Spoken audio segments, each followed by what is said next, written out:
think of when you hear the word poison? Arsenic? Cyanide? How about water?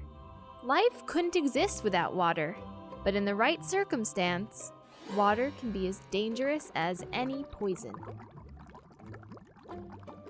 Your kidneys filter out excess waste and water from your bloodstream, but they can only process 800 to 1,000 milliliters of water an hour.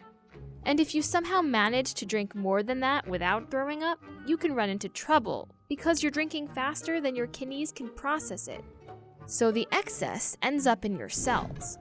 Normally, your cells are surrounded by a carefully balanced solution of sodium and water, which flows in and out through tiny holes in the cellular membrane, so it keeps the sodium concentration both in and out of the cell balanced.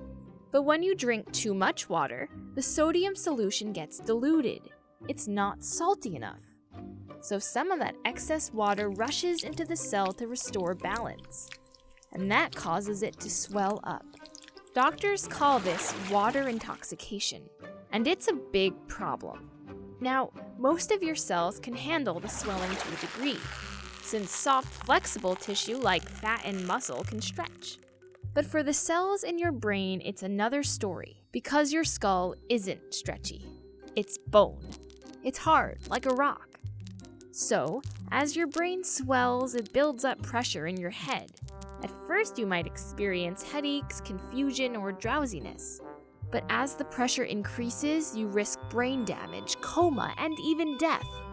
And it could all be over in less than 10 hours. A 64-year-old woman, for example, died the same evening after drinking between 30 to 40 glasses of water.